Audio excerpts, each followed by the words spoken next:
The sun is out. The sky is blue. It's beautiful. So are you. Cheers for joining me. Back on Blackcurrant Field 2. I did row 4 last time. I'm going to try row 5 this time, just to see. We'll have a look. I quite enjoyed it last time. We found a few bits. We found that interesting little army badge, didn't we? That was quite nice. Let's see what row 5 turns up. On row 4, there was a chance that I'd lost my wedding ring, because I normally take it off when I'm searching and put it in my pocket. There was a chance that I'd lost my wedding ring because I couldn't find it for a good 12 hours afterwards. Mrs. Searcher was remarkably cool about it. Me, I needed to change my nappy about 4 times. It wasn't good, so I know where my wedding ring is. It's on the windowsill. It's okay. It's okay. We're going to be all right. Got a couple of hours. Got half a flask of tea. I've got a full tank in the Simplex. Let's have it. I'll see you on the first one. Cheers. First coin of the day. Queen Liz, young Queen Liz. 1965 penny. Bit battered. But hey, it's a coin. First coin of the day. Not been great so far. Had a few buttons which I've not really bothered filming. And it's been quite noisy with the wind and somebody going mad with some kind of leaf blower, I think, in the horsey field. So yeah, it's been quite noisy. But first coin, 1965 penny.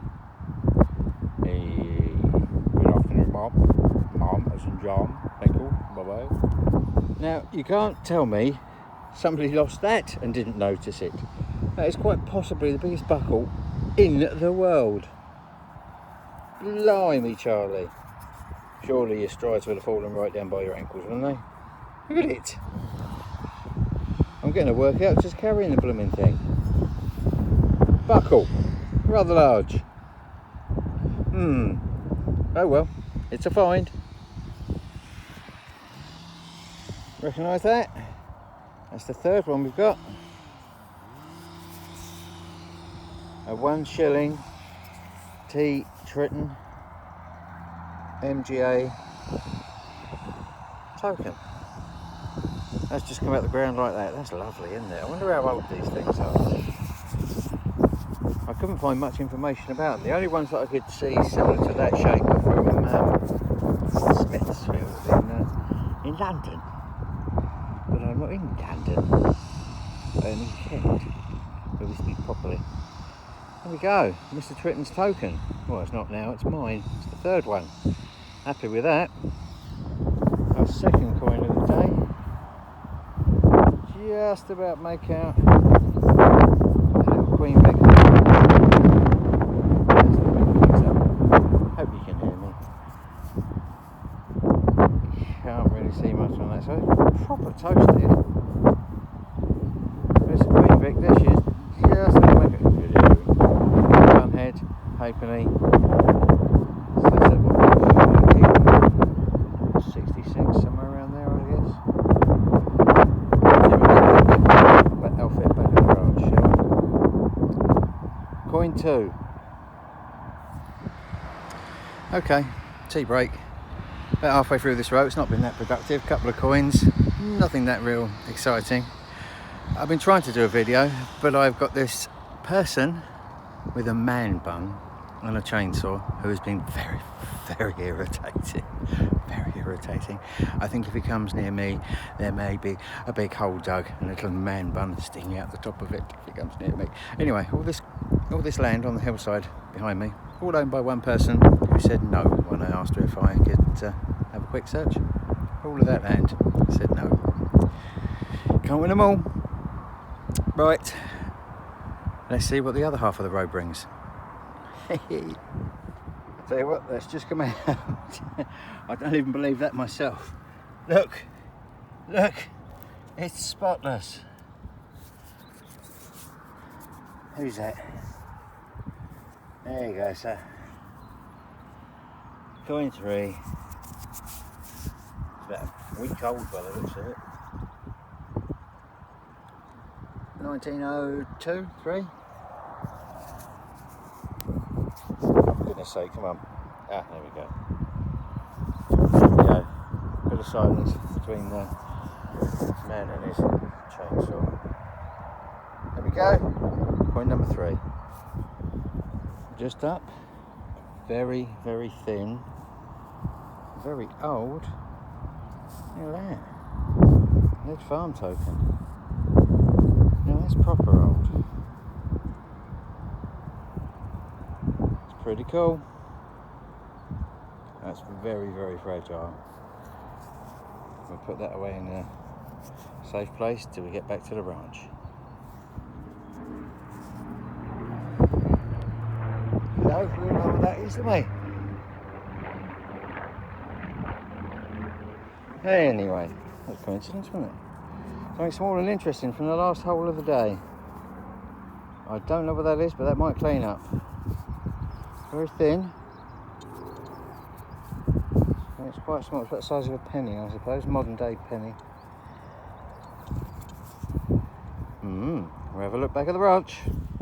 Once again, back at the ranch. It's me and detector dog Dexter, as you can see. And that's all the stuff that's just come back straight out of my pouch, out of my pocket and all over the places. We're going to give that a little clean up. And we put that in our warm water. No soap, no anything else. We're going to do our little token. That can go in for a little soak. And apart from that, I think this little coin there... Oh, yes. That's from detector dog Frank. We're going to give this a little clean up. Yes, give this a little clean up and see if we can get an ID. We're going to give it a soak, give it a clean with the toothbrush and then a scratch with a composite pencil, and let's see if we can get any ID off of that. Let's have a look. I've come to the top, the very, very top of Blackcurrant Field 2. Because just behind there is Tunic Field, and I'm right up against the fence of the Tunic Field, and if you draw a straight line from here, it's pretty much where I found my best ever hammered, which was a groat, which is about 300 videos back that way. But it's a really, really nice coin, because this is the old Pilgrims Way. For those of you who know English literature, who studied it at school or are just interested in the English classics. Pilgrims Way, you'll read all about it. Christopher Marlowe, in about Shakespeare time, let's say about 1500s. There's a bit of debate as to whether Marlowe did in fact write some of Shakespeare's stuff, or they co-authored, or I digress. Pilgrims Way is just there. So I'm going to have a look, see what... I've never done this bit, don't know anyone who has, so we're going to have a look, see what we can find. If it's anything interesting, I'll let you know. See you in a bit, hopefully. Well, we've done the road, only mini roads. We're down just down there, and we just turn around and going on our way back. And our first coin of the day, ye oldie 50p piece. Not exactly Pilgrim's dropped coinage. There she is. God bless her. 50p. Well, I cut through the fence just there. The Blackcurrant Field is just behind those trees there, and I was getting nothing. I was just getting lead and iron, and I was getting blasted by the wind, as you can hear. So I've cut through to the Tunic Field, and I've done 1, 2, 3 steps. Tunic button, general service tunic button. I mean, it lives up to its name, doesn't it, this field? There we go. Unicorn and lion. Oh well, we're going to do a row here, then I'm going to cut back down the distance that way at the end of the row, and probably come back down there, which is Farthing Field. I haven't done that for a while. We're going to have a look, shall we? Or Farthing Orchard. Let's do a row here and see what we can find.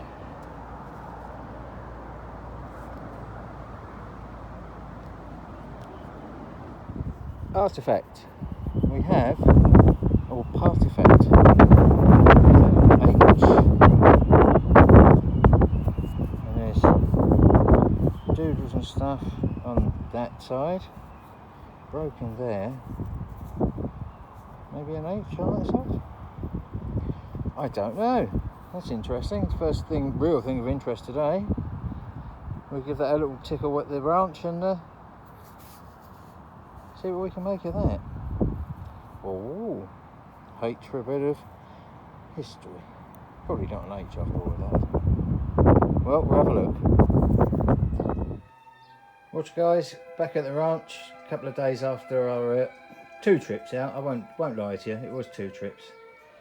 Eagle-eyed amongst you may spot 1 or 2 buttons. I did go on the tunic field and it didn't disappoint, did it? The only thing we did get, we got that nice kind of hexagonal button. That's not so bad, is it? That's all right. And we've got a nice little livery button. Looks like a liver bird there, doesn't it? I don't think it is, but yeah, that's not too bad. But most of them, you can see under there, it's the Unicorn Alliance, the general service buttons. Tunic field lived up to its name. We got our detritus. Now look at the size of that. How can somebody lose that and not notice? Come on, look at the size of that. It weighs about 15 stone. Nameplate or something. It's quite blank. Can't see anything with it. A couple of the old brass rounds, brass rings. One of those again. Another one of those little tokens. T. Tretton, MGA, Preston, and that's a shilling one. So that's a third of those we found. Is that nice? I think it's just a bit of a token. Once upon a time that was a token. I think it's broken off there. It's another old token, farm token. That's all right, isn't it? Little flat bit of lead for your day's work. That's the coin that we concentrated on cleaning up. And as we can see, is that Edward? I think so. I think so. Little farthing, I would have said. Kingy. Queenie Vic Vic. Just about, can we see her? Let's try and... Yeah, yes she is there, trust me. That's Queen Vic. And then we've got 2. There's a young Queen Liz and an older Queen Liz.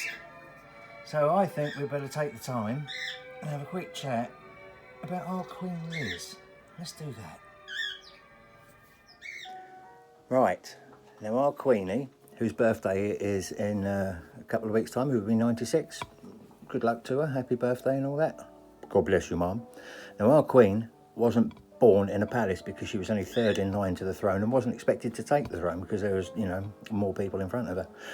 So she was born in a townhouse in Mayfair, which is now a Cantonese restaurant. So our Queen was born in a Cantonese restaurant, which is pretty cool, pretty cool. Now she never went to school, did young Elizabeth, and she had tutors that came along to the house and taught her. She learnt constitutional history, so, you know, the right of succession and all that business, all about her own family's history, law and French.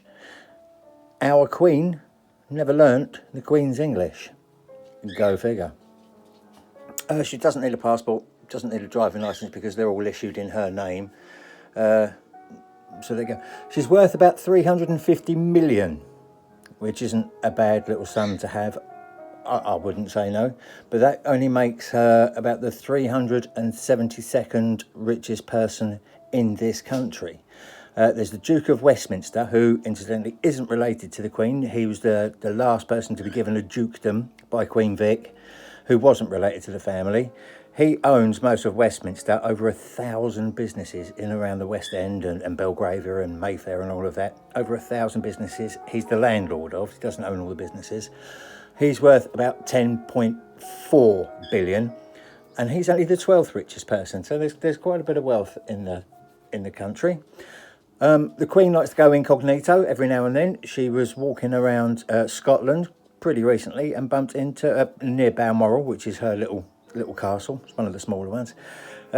She was walking around there and bumped into an American couple. An American couple got chatting to her, didn't recognise her, and said, "Oh, you know, do you live around here?" And she said, "Oh, yes, I've got a house around here." And they said to the Queen, "Have you ever met the Queen?" And the Queen thought about it, turned to her security guard and said, "No, but he has," which I think is pretty cool. Can't really argue with that, can you?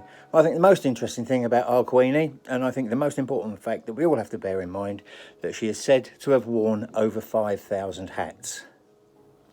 What more needs to be said? our Queen, 5,000 hats. God bless her. Happy birthday, Queenie. Cheers for watching, guys. I'll see you all on the next one. Well, hopefully we'll actually get some decent finds. We'll get something out of the ground and we'll have a good chat about that. There's a giveaway coming on Notch to 11 at the weekend. So go and have a look and see what he's giving away.